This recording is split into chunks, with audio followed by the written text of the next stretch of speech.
Welcome, everybody. It's great to be with you today. I am Charles Kuck. I'm managing partner here at Kuck, Baxter Immigration. Today, our Facebook Live is going to talk about some business immigration or employment immigration, investor immigration topics. Right now, just this week, the Biden administration is raising and making available an additional 35,000 work visas through the H-2B program, which they were authorized to release more than 3 months ago. They finally got around to it. H-2Bs are the visa for employers to hire typically any kind of skill, but generally it's lesser skilled or essential workers, whether it's in landscaping or in mostly landscaping factories, but it's only for jobs that are temporary. That is, it's not a year-round job. I don't need this person all year long. So, I have a contract of I only have landscaping in the summertime, or I need to do this construction work during this time of year, or you're Donald Trump and I need waiters in the wintertime, but not the summertime. These are H-2B visas. There's only 66,000 of these each year, not including returning workers, and the way they divide it is 33,000 each half of the year. So Congress authorized President Biden to allocate an additional 35,000 visas for the first half of the year. First half of the year, by the way, ended. Really, this is the second half of the year. It's May, right? So it starts in April. So just started in April. They're going to be able to get visas. But it's really, you can't really just start the H-2B now. You had to have started the H-2B and filed it on the first week of January. First week of January is when you needed to start this. And so these additional 35,000 will go to those employers who asked for those visas, in addition to the returning workers that have been identified and caps lifted on certain countries, for example. So that's the H-2B program. The funny part about it is today is the first day they're accepting applications, but you have to mail it, all right? So it's not an online thing. And you have to include a specific form. This form exists before, but they say you can't send the old form. You can only send the new form, which they only made available late last night. So I suspect immigration is not going to receive any today because the form wasn't even available until after they closed last night, after FedEx closed. So we're sending off a couple of those today for some of our clients. But if you're an H-2B employer, or you work in a job that needs workers, but you can't find workers in today's economy, and these jobs are not permanent. So for example, you have a restaurant. Restaurant's not going to work because unless it's a seasonal restaurant, right? Our peak season is in the wintertime, or our peak season is in the summertime.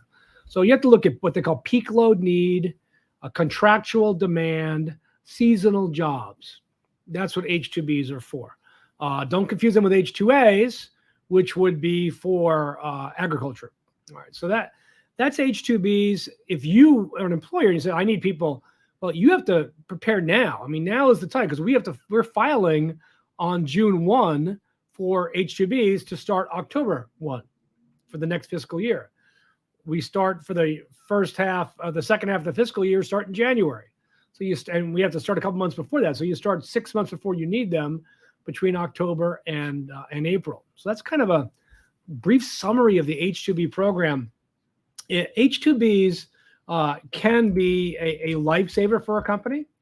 H-2Bs are designed to help employers fulfill their needs right now. But you need to know 6 months in advance. So it's not technically right now. So you need to know in advance that you're going to have this problem. And it's great. We do them, of course. We help employers do these. They are a massive pain in the butt. I mean, they are really technically complicated. And one tiny itty bitty mistake, it's gone. It's just gone. So that's out there. Next, I want to talk about the category for immigrant visas, because I'm getting a lot of questions about the EB-3 immigrant visa. EB-3 is not new. I mean, I got the new visa. No, there's not new. EB-3 has been around a very, very long time, 32 years. It was created in 1990 as part of the Immigration Act of 1990. And what it does is, and it has three different levels. So EB3s, there's 40,000 permanent resident green card immigrant visas available each fiscal year for professionals, that is somebody whose job requires a bachelor's degree. 2, skilled workers, their job requires at least 2 years of experience or related education to do that job. Or 3, what are called other workers. Other workers can be a nanny. They could be a gardener. It's basically an quote unskilled job. All right, busboy at a restaurant. I mean, that's an unskilled job. But this EB3 other worker can only take 10,000 of the max 10,000, 40,000. And right now, there's about a 3-year backlog on the other worker. Just started this month. Technically June 1. Just started June 1. Other workers are now 3 years backlog because people have been waking up to the EB3 visa. But EB3s in and of themselves, unless you're Indian or from China, there is no current waiting line. There probably will be in a year or so. But what this is, it's designed to say an employer to say, I want to hire a specific person for this job. The employer has to show there's no qualified, willing, and able U.S. workers for this job. They do that by running advertisements in 2 Sunday newspapers or some professional journal. There's other little bits of advertising that has to be done. Now, today, employers are just up to their eyeballs in doing advertising, just tired of advertising. They can't literally find anybody to fill jobs. So if you're an employer, say, look, I've got this guy in Greece, or I've got this guy in Mexico, or I've got this guy in Iceland that I want to bring over on a green card. This is the EB3 visa. It has 3 steps. The first step is labor certification. The second step is the actual immigrant labor certification with the Department of Labor. Second step is with the USCIS, and you have to show, the company has to show, Department of Labor, you show there's no qualified workers for these advertisements and no responses. Immigration show you can afford to pay the wage and the person's actually qualified for the job. So they meet the minimum requirements of the job, whether it is they have a specific bachelor's degree or they got specific training or job experience, or they're a living body and they could do the job because there's no requirements for the job. Any other worker category.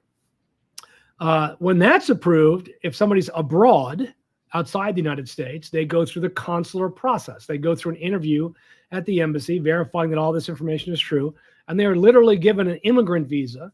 So when they get on an airplane and they arrive at the airport in the United States, boom, that becomes their green card. They're permanent residents. They'll be here the rest of their lives. They're permanent residents.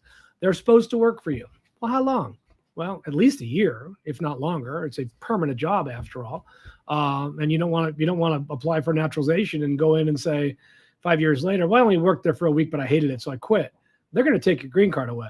That's fraud. So it's really important. An employer, obviously, it's wildly complicated, this process.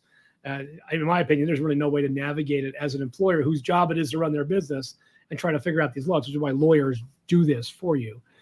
We do thousands of these every year.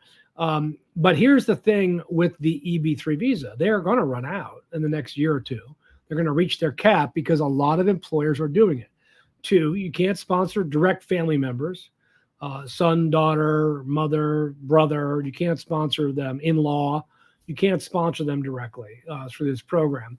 And I guess the third thing to remember is that it's slow.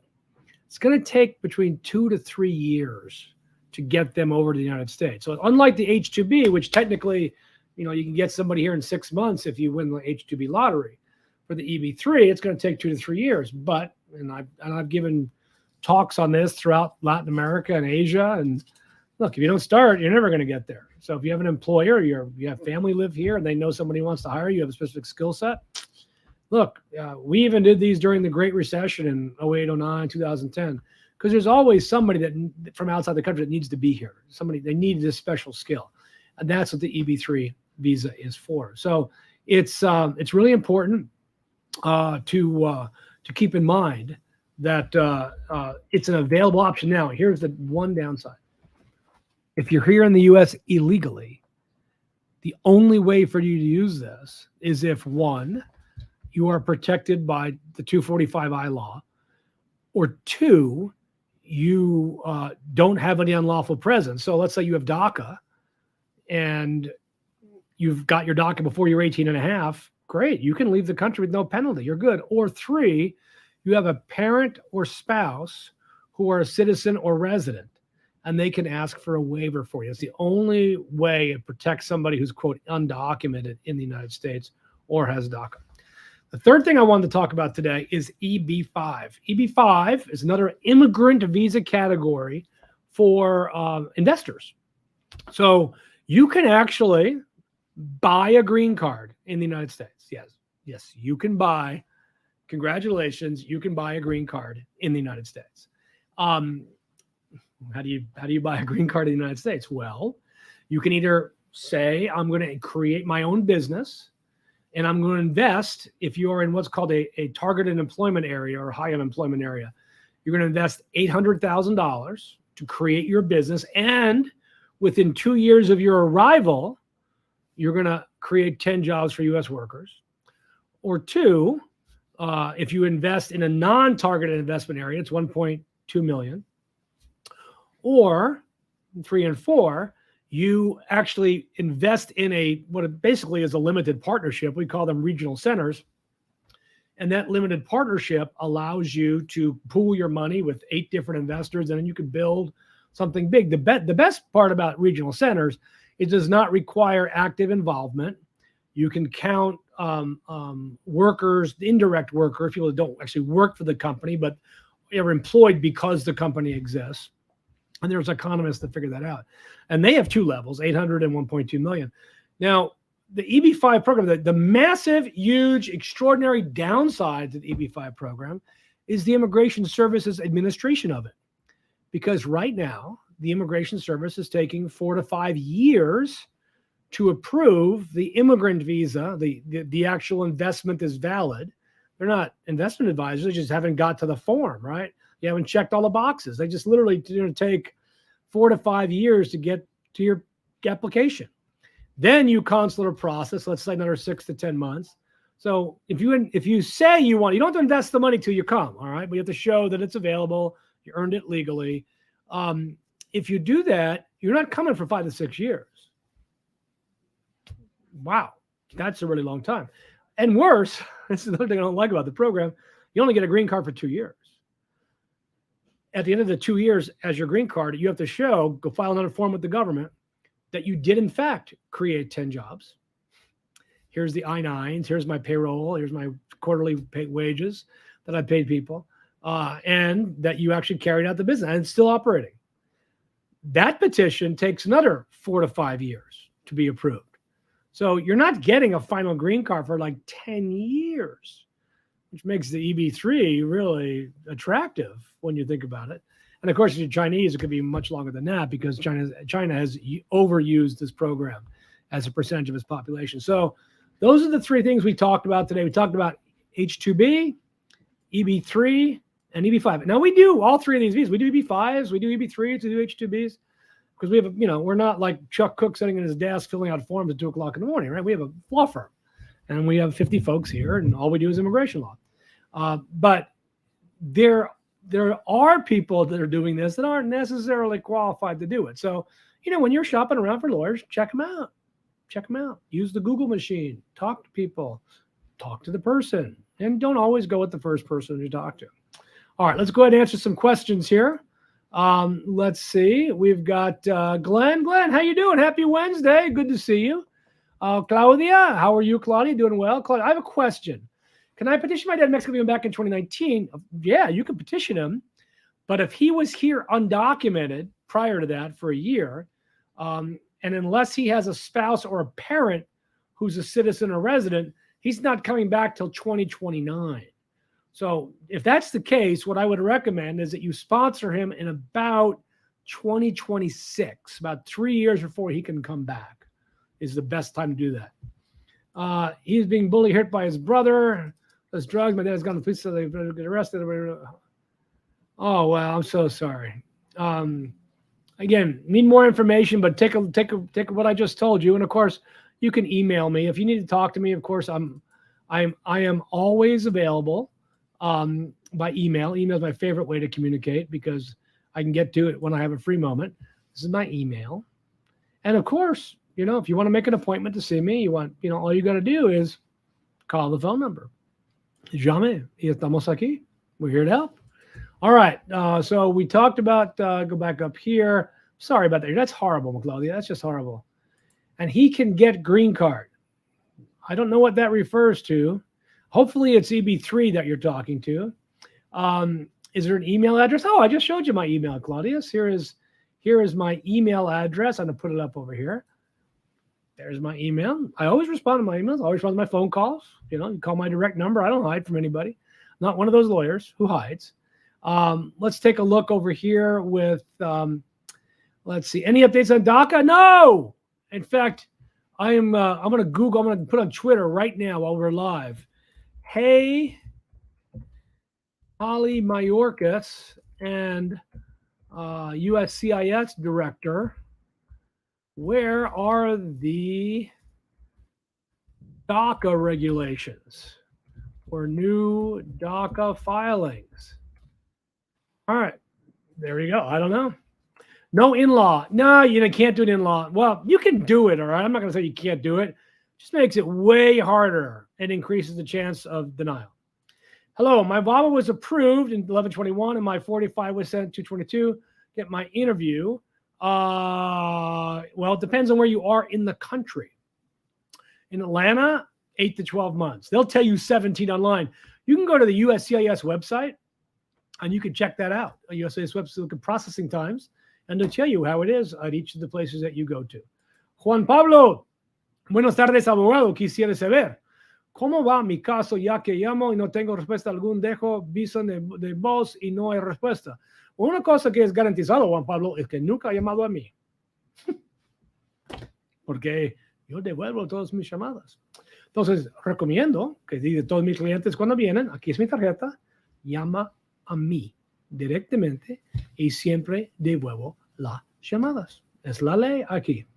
I am from Taiwan. Oh, well, that's cool. Then you don't have the big backlog for China. Ernesto Reyes, buenas tardes. Una pregunta. ¿En qué año van con los de visa U? Es excelente pregunta. Vamos a ver hoy día si Inmigración ha hecho un update en su sitio de web. Ellos dicen aquí que los tiempos de procesar, eso es disponible a cualquier persona. Yo no tengo ninguna, no soy mago, ¿ok? Mirando a esto, ellos dicen que están trabajando los casos de hace 61.5 meses. Entonces, abril de 2017. ¿Lo creo? No, no lo creo. My agents referred some complex cases. Well, thank you very much. We'd love to keep doing those for you. Natalie Griggs, afternoon. Thank you for the information. What advice or resources would you recommend for families that are looking to learn about business? Oh, Natalie, hope you're doing well.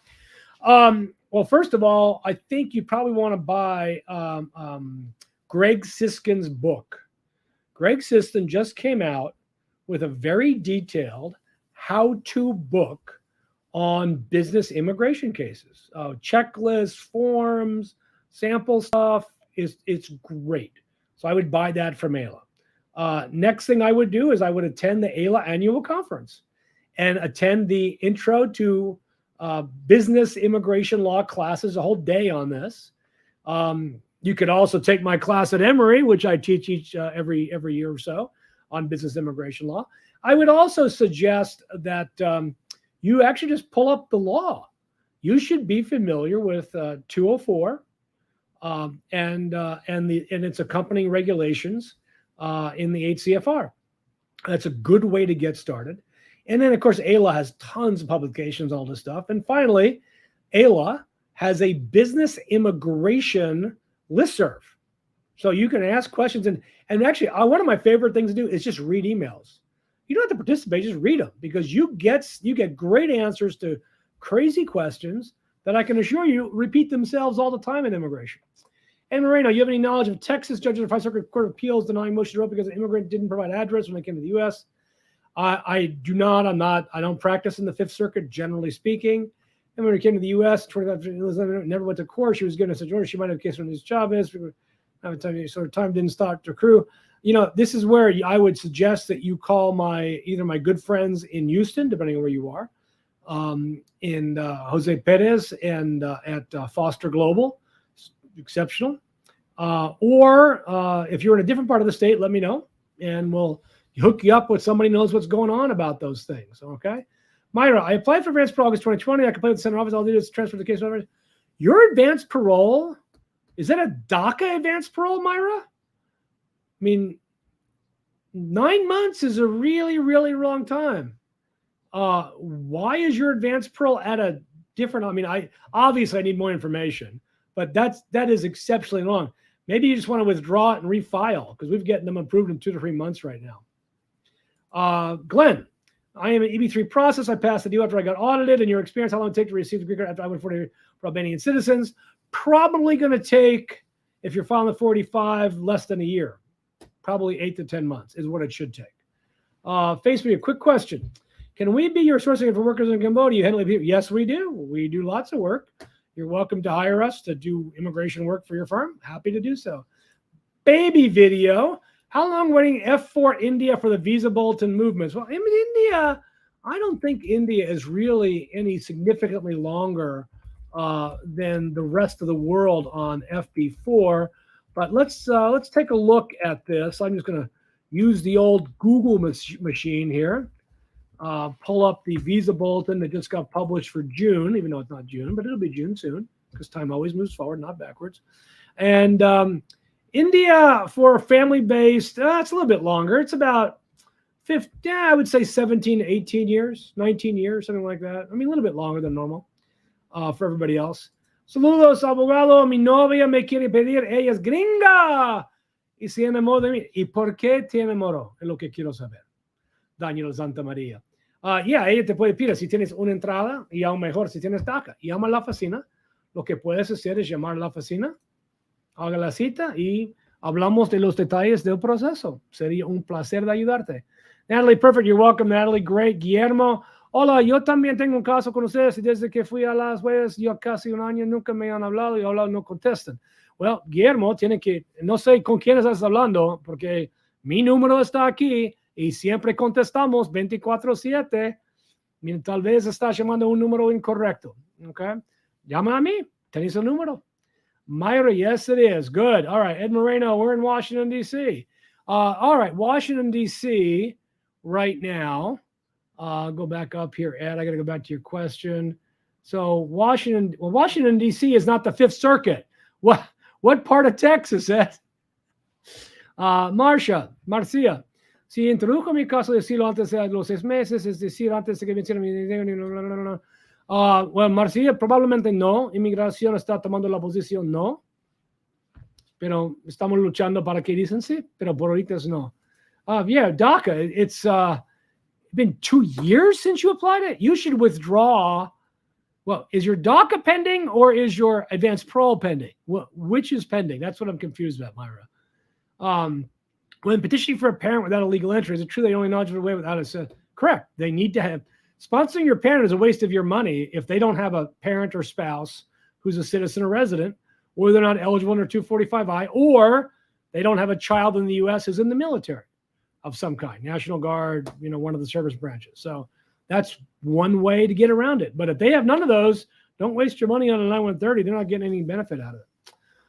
All right, so that was a good set of questions today. Really good set of questions. If you have any questions, of course, you can call me, set up an appointment, and, just reach out to me. Here's my email. Boom. You can just email me. Everybody does, and I answer all of them. All right, everybody. Been great to be with you this week. We will see you next. I see you next Wednesday. I will not see you next Wednesday. I'll be gone the next 2 Wednesdays on a family vacation. So we're looking forward to it. I'm practicing my español para hablar con los españoles en España. Ojalá mi español se mejore. Oh, a couple other questions popped in here. Ed, immigration judge is in San Antonio. Yeah, they have to file in San Antonio. There is a, Ed, I want you to email me. There's a really terrific lawyer who's an ex-immigration judge in San Antonio. My partner used to work for. I will send you, I just can't remember her name off the top of my head, but I will send you that information. Go ahead and email me. Advanced parole. Okay, so it's August of 2021? 20? Myra, you're confusing me here. Jorge Gavilanes. Well, I know Jorge answers his phone, Guillermo. Why don't you call me instead, and we can get Jorge on the phone? All right, that'd be great. Oscar Reyes, abogado. Mi caso de visa U empezó con usted, después de contacto pagamos para las demandas de individual de lo que dice que estará pasando con esto. Yo no sé, Oscar, llama a Dustin y está en su oficina ahorita y él te puede contestar. Myra, if your advanced parole has been pending since 2020, you need to just withdraw it because the date would have passed in which you wanted to travel, and I would refile it. And you're likely to get a new one within 3 to 4 months at the most. Thank you, Claudius. I will get a response back to you today. Hopefully you put your full name and your birth date in there so I can look you up in my system. All right, everybody. It has been a fun week. Email me, of course, if you have any questions. I am Charles Kuck here, Kuck Baxter Immigration. We will see you next week. Bye-bye.